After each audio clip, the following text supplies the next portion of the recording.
In this video, I will be telling you the story of Prince Tafa. He was a royal prince in the kingdom of Lakitiponpo, in the far-away southwestern part of Nigeria. He was the first and only son of His Royal Majesty, King Agemo. At birth, his soul was dedicated to Ogun, the god of iron.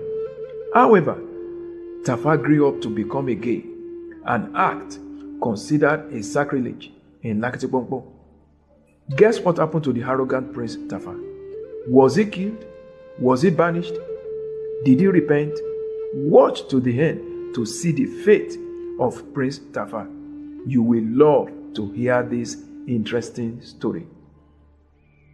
In Lakitiponpo, a man without a male child was considered barren. King Agemo had over 10 daughters, with Queen Abeni bearing 6 of them. In his desperation for a son, he married Queen Georgia, who also bore only daughters. The king consulted the Ogun priest, and the oracle demanded the sacrifice of 3 white cows and 7 white rams to be buried alive.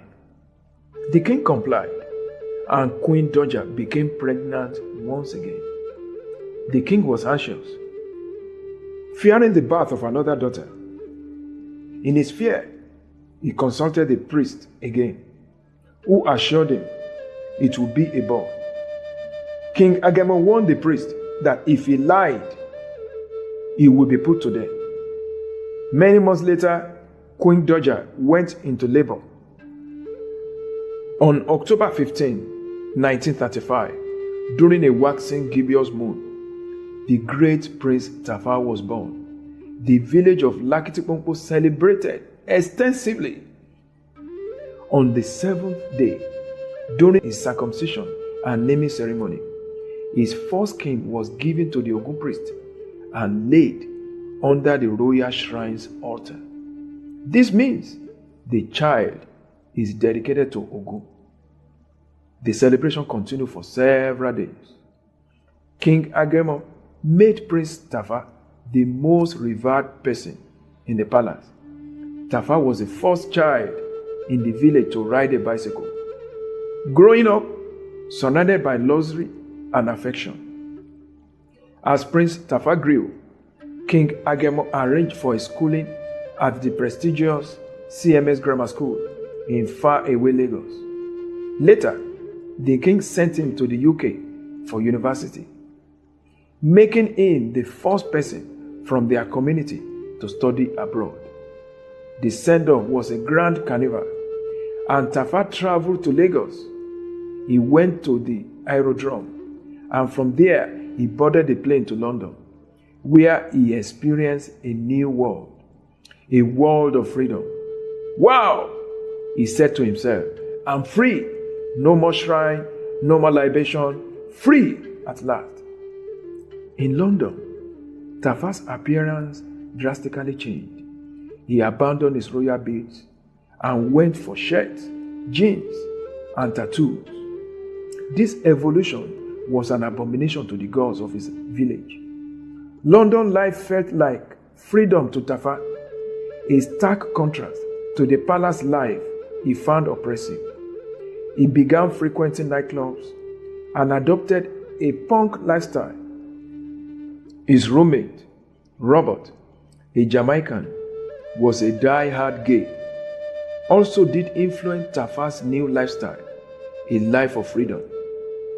One cold night, after intense lectures in the campus, Tafa and Robert went for heavy drinking at a nightclub. Tafa was drunk. Robert helped Tafa back to the apartment. Tafa was resting on the sofa, dreaming of a passionate kiss. He woke up to find Robert kissing him. This kiss was the catalyst for Tafa's entry into the gay lifestyle.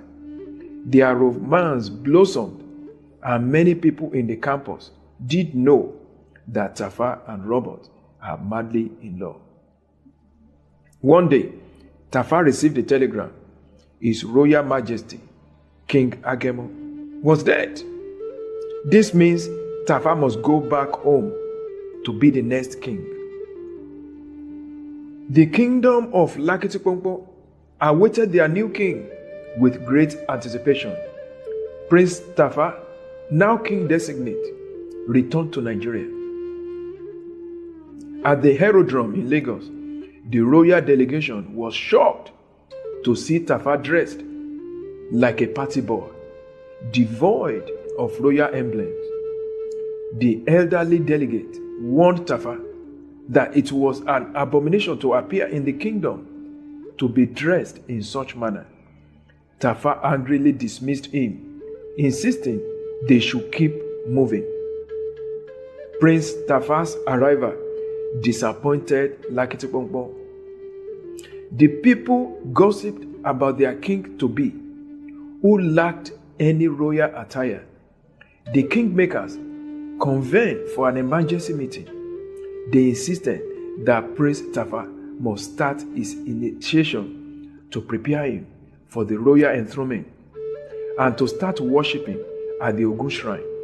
In fact, Prince Tafa must be dressing in royal robes.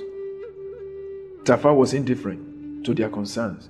He believed he could live as he pleased. The kingdom faced a dilemma: accept a king who defied their tradition or risk the wrath of the gods. The resolution of this conflict would determine the fate of Prince Tafa and the future of Lakitiponpo Kingdom.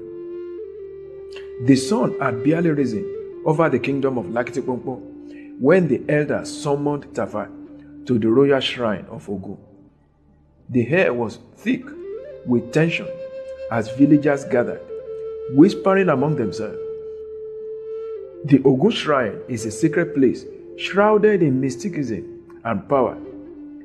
Prince Tafa, dressed in his punk attire, walked towards the courtyard of Ogun in arrogance.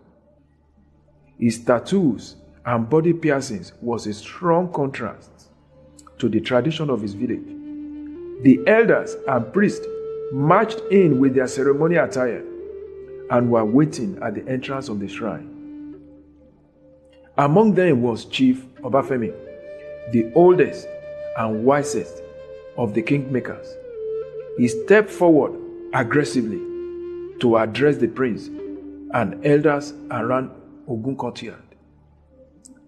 Prince Tafa, Chief Obafemi began, his voice steady but grave. You stand here today at the sacred shrine of Ogunlakaye Osimole, Alumilifejewe, a place of great significance to our ancestors, our people, and our gods. Your actions and choices have caused great unrest among us.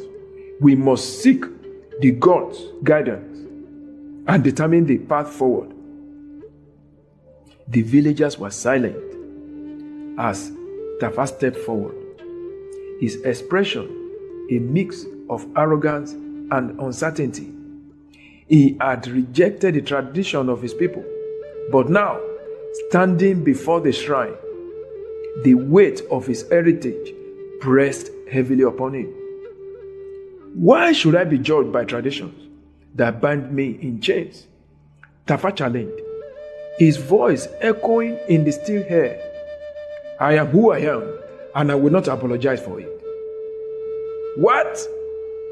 Chief Obafemi fumed in anger, a flicker of disappointment crossing his face. This is not just about you, Tafa.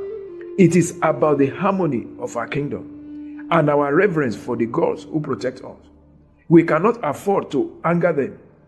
May we not see the wrath of the ancestors and the God of Ogunlakaye Osimole. As the elders chanted ancient prayers, the Ogun priest approached holding a sacred staff. He beckoned Tafa to step closer. Prince Tafa, you must make an offering to Ogun and seek his forgiveness. Only then can we hope to restore balance to our land.